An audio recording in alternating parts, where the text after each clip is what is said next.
Chapter 10. Mordred limped back to the castle yard and collapsed on the scrubbing block in a puddle of tears. All my dreams and schemes, he sobbed. Ruined. Now the royals came out from the stables. Other families crept out from their hiding places. Everyone stared and pointed at the dragons, but they kept their distance, except for Dudwin, Erica, Janice, and Daisy, who cried, "Worm, and I may own way," as they ran to the dragons and greeted them like long-lost friends. Then they sat down together in the grass. Worm snuggled close to Shirley. The minister's song came through. "Wiggy," said Dudwin. "That's what I told him," said Angus. "There was a sudden change of weather. Families came, the sky darkened, and everybody ran around yelling." "Ooh," said Dudwin. "We thought you were lost, Worm," put in Erica. "And now you are found," exclaimed Janice. "But the minister sang of a brave prince who would stand his ground," said Wiglaf. "But Prince Rex was the first to run away." "You were brave and stood your ground, Wiggy," said Dudwin. "But I'm not a prince," Wiglaf shrugged. "Still, the minister did get most of it right." He said and beamed at Worm how happy he was to have his baby dragon back. "Attention!" called the Frypot from the platform. "Sorry about the little interruption. Everybody sit and we'll finish graduation."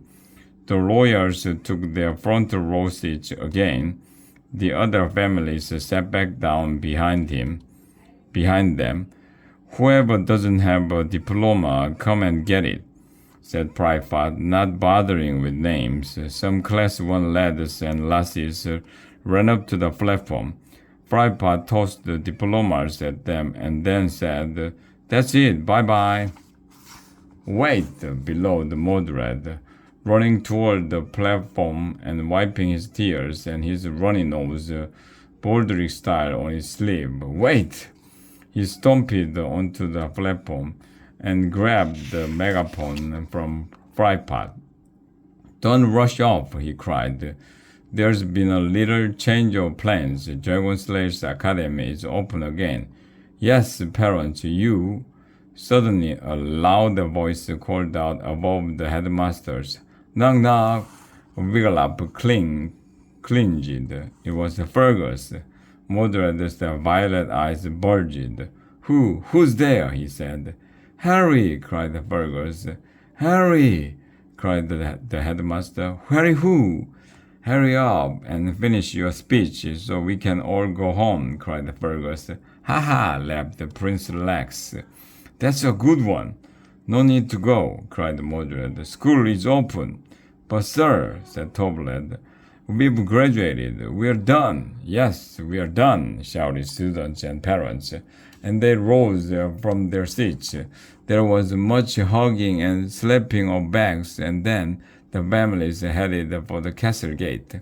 "Come, Poppet," Queen Barb said to Erica. "Let's go home. Popsy and I have to pack." "Royals," cried Mordred, running up to them.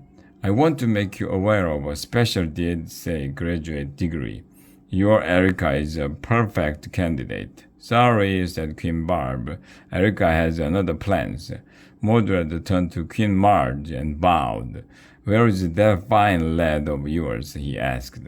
"Happy to have him in Class 1. Or is he a very gifted lad? We can skip him up to Class 2, no problem." "We shall find a school closer to home," said Queen Margie. "Alas," wailed Mordred. He staggered off, weeping bitterly. Wiglaf turned to the dragons. "Soon DSA will be no more," he said. "If you still wish to be married here, we must act fast." He led the pair over to the sobbing headmaster. Dudwin tagged along. "Sir," said Wiglaf, "these dragons would like to be married here."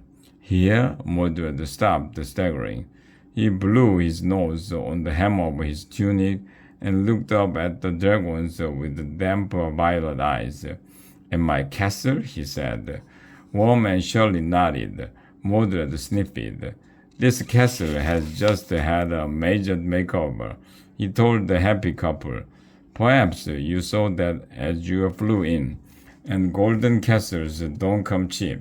No problem, said Shirley. My family is loaded. Loaded? Yelped Mordred. As in tons of dragon gold? Shirley nodded. Tons and tons. Mordred bit the side of his thumb. He was near tears again. But now they were tears of joy. Morwenna, Fergus, and the brothers walked over to Wiglaf and Dudwin. Ready to go home, lads? Asked Morwenna. Not yet, Wiglaf said. The dragons are about to get married. We want to stay for the wedding, said Dudwin. Morwenna sighed. I love a good wedding. You stay then. Fergus told her. He turned to Wiglaf. Bring us some gold when you come home, he said.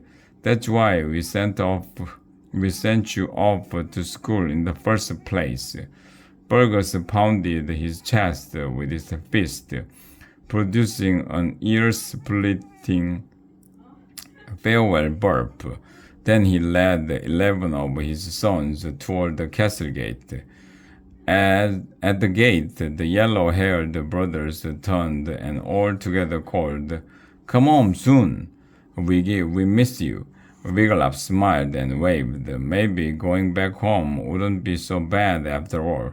We miss pounding on you, called one brother, and tripping you, called another, and giving you no noogies, called the littlest brother. Wiglaf stopped waving. Going home was going to be much worse than he had imagined.